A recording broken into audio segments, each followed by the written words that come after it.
classic from Williamsport, Pennsylvania, at historic Bowman Field, just 7 miles from where the little kids are playing. It's the welcome back to the 7 Eastern, 4 Pacific, to ESPN Graham Hickson Field at Colquitt Stadium. Coverage begins 6 Eastern. Baseball tonight. Right before the break, on ESPN. we had a quiet ball game because Carrollton Trojans had made a field goal. It's a 10-point game, but we need to catch up with it by 10 points. Points scored here in this second half. A rain-soaked field here in College Park, Georgia. Julian Vargas picks this off. And returning it is Josiah Abdullah. Crosses the 15 to the sideline of the 23-yard line. That'll set up Woodward Academy as Dorian Barney pushes him out of bounds. A reset of our class of 2025 class recruiting rankings. Ohio State and Ryan Day continue to get it done out of the Big Ten. They are the only Big Ten school in that top 5. There you see Oregon give them company at number 6.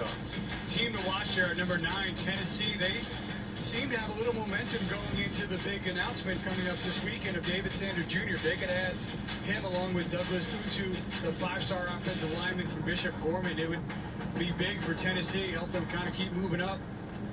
Nebraska, Ohio State also in that mix. Bishop Gorman will be on our air a week from this Saturday. Good throw over the middle from Walker. That is complete at the 45-yard line. That's Alan Pickens, the tight end. And you know that Walker and company are going to have to air it out now. Down 2 scores with 3 minutes and change to go. Yeah, 2 defenders running with the tight end.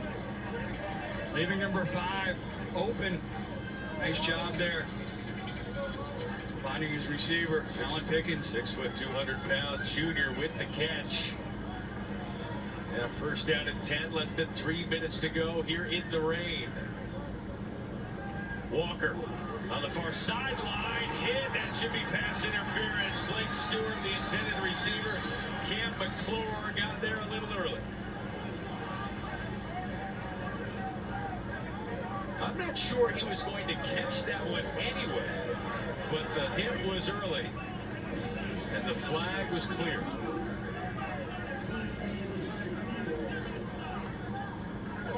Pass interference against the defense. 15-yard penalty from the previous spot. First down. See the defender coming over. He's early and really didn't need it because it looked like the momentum of that pass was going to take him out of bounds. That was Zealous Hicks, the number 1 safety. Top 20 in the junior class. And that's his strength and kind of his first and 10 for our team now. Player. You talk about one of the things he was working on, being a little bit more patient. They're getting there too early. Rodney Harrison, not as calm as he was in the booth with us at half. He was not thrilled with that. Watching his Woodward Academy team. Walker to the far side. We're going to have another flag. Jerome Bettis. Another flag on the field again. Oh, like, what is going on? Honestly. Dorian Barney was there a step early. Harrison again on the sidelines with a front row seat. Barney trying to make up for lost ground. Doesn't look back for the football there. Just way too early. Look at Harrison in the foreground. Throw that flag. Throw it. Yes. And with the penalties, it's really slowing down the clock. It is really not moving. This is a drive that Woodward Academy needed. Nothing but passes on this drive. Couple of PIs. Started with 3:24 to go on the clock. Still 2:46 to go if they can punch it in soon. First down and 10, down 10. Walker. Oh, Lord. He's been all over him in the backfield tonight.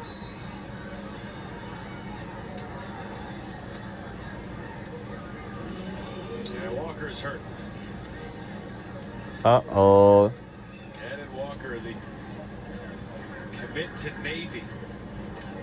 Now on the deck. He has really taken a beating, even when he's completing passes he's doing it with a man in his face. Tonight there was no room to run on that one. Loss of 8. See Spratling up top. The running back there has got to chip him before he leaves and gets out to the flat.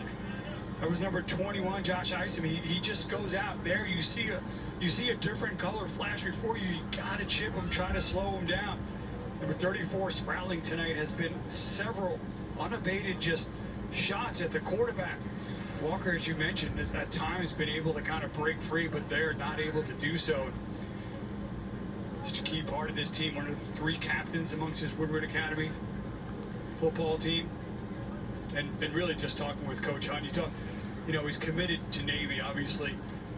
Great fit for them offensively, but the more you learn about Landon Walker, he's also the type of kid you want going to Navy in the bigger picture of the type of young men they're trying to recruit. He was the backup last year. They're kind of split time. It was a 2-quarterback system. He transferred in late, didn't have enough time to kind of learn the offense.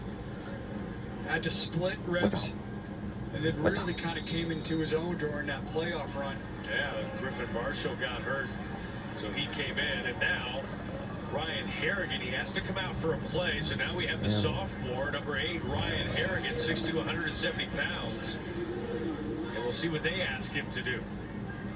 Harrigan under pressure, and he's brought down. Jacob Ricks, back-to-back sacks, and it brings up 3rd and long, loss of 3. I figured maybe they just try to buy a play, keep it on the ground. But Harrigan with a lot of pressure. One thing Carrollton has been able to do tonight is get pressure up front quickly around the sophomore quarterback. Offense. You want to get back? Might be a rhetorical question there. Landon Walker is back into the game, the 3-star quarterback, the Navy commit. You want to go back? The 3rd down and 21. 4 sacks tonight for this Carrollton defense. Not unfamiliar territory here for Woodward Academy. But a drive that really had not used up much time in the red zone, now backed up. Carrollton making a burden now, and so that Judge runs it.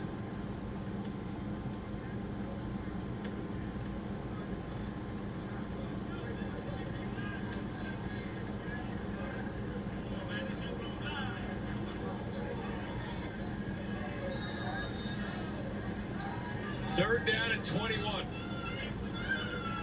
Isom in the backfield. Walker, that one tipped.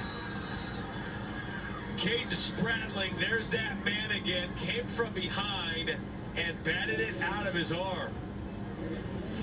Yeah, they just had no answer for the pressure off the edge tonight. That's got to frustrate head coach John Hunt, being an offensive line coach. They're coming around the edge and able to swipe at the football.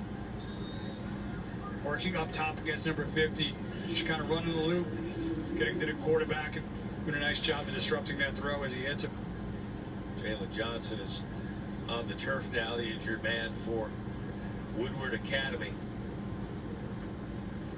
Caden Spratling has really come a long way, according to Joey King. Pretty wide-eyed last year when we saw him against Langston Hughes in our season opening game.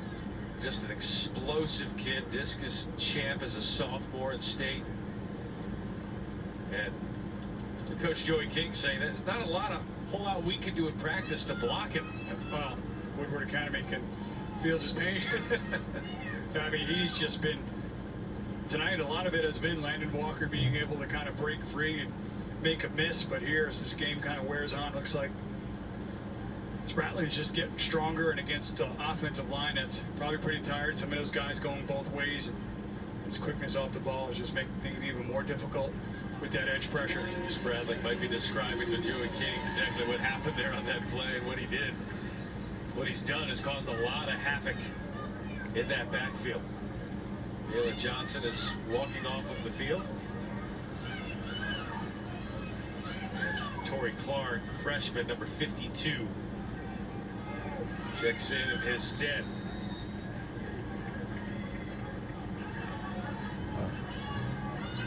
Now 4th down here.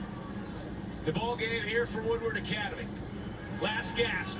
And Walker gets out of it. Scrambles to the near side. It's square!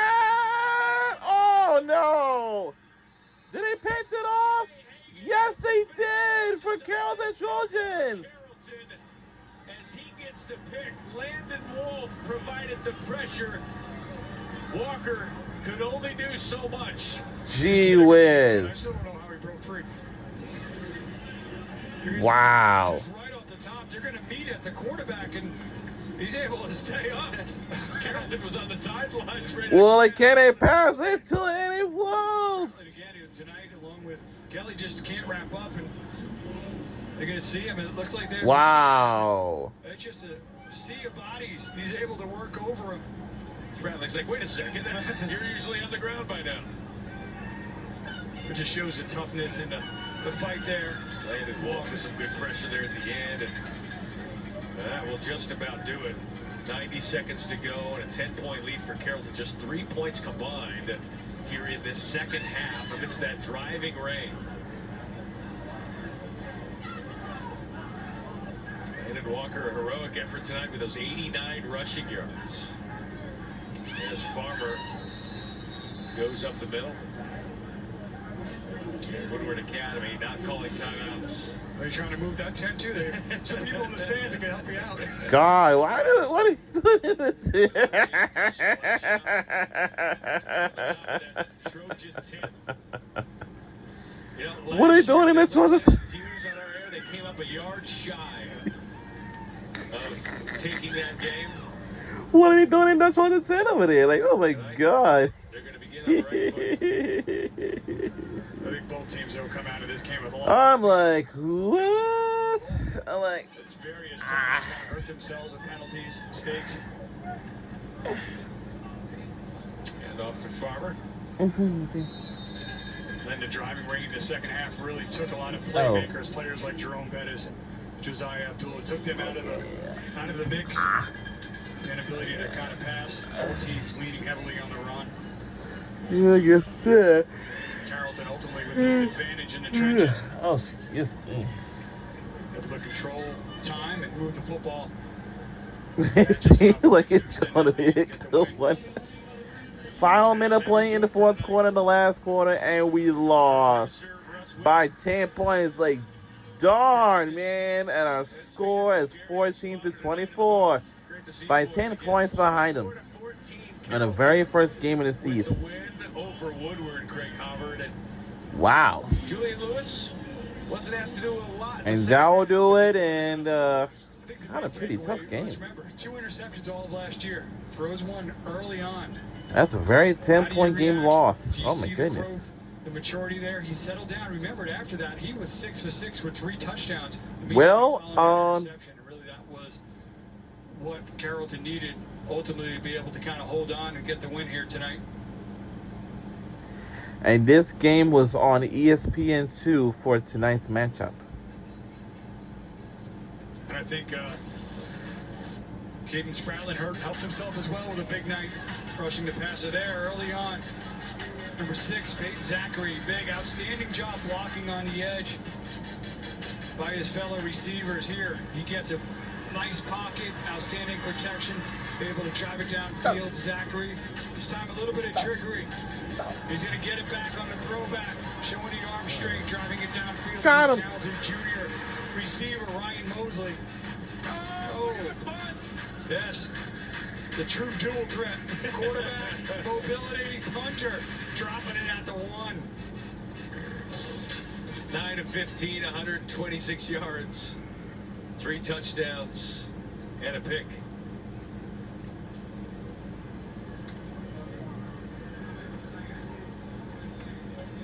(24-14) lead or win for Carrollton tonight in this high school kickoff. Again, the first of 6 games coming your way on ESPN networks. We're back again next Thursday, 8 o'clock This is Eastern on ESPN. Gorman next week, I can tell you, and Grayson versus Thompson next Thursday. I'll tell you, and yeah. State champions a year ago, kind of pulling the Bishop Head down to Gorman. South Florida to take on American Heritage, and then Saturday, Bishop Gorman heads down to Florida to take on St. Thomas Aquinas, two programs that put a lot of players Against in college, and then followed up with Thompson St. John Bosco Warriors will face against St. John Grayson, I guess. They're gonna just 3 Yeah. games, and then Sunday wrap it up.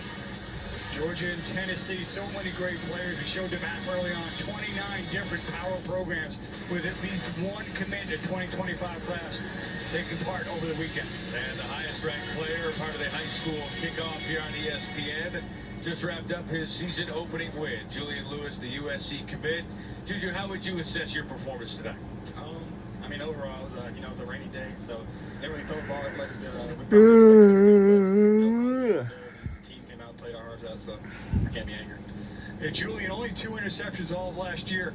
Your first one here tonight. What was your mindset? Because you bounced back 6 for 6, 3 touchdowns after that. What was your thought process after that first interception? Shoot, I mean, interception's going to come, and it's just my teammates picking me back up and just telling me to go on the next play. I mean, got to do what I got to do, finish the game.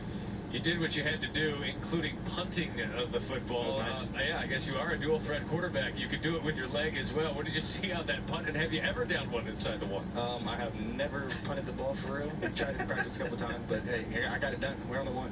That was your first in-game punt? That was my first in-game punt. Oh, wow. You set a bar high. You really dropped it in there beautifully. And talk about your offensive line and kind of leaning on that run game.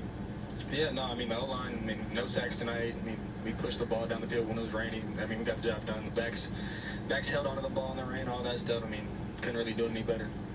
Year ago this time, started 0-1. This one a better start for you guys. 1-0 with the win on national television. Congratulations, Jim. Appreciate you. Julian Lewis, 9 of 15 passing, 126 yards, 3 touchdowns. And that will do it for tonight's game. We'll say so long. From College Park, Georgia, at the Graham Hickson Field at Colquitt Stadium. Finding a way to win and adjust in bad weather. He was locked in tonight, 24-14. Carrollton gets the win. For Craig Hubbard, I'm Matt Schick saying so long from College Park. The final score, Carrollton. It's Woodward Academy 24-14. Up next, we're number 1, the story of 1999 FSU football. Well, now we'll do it. So long, everybody.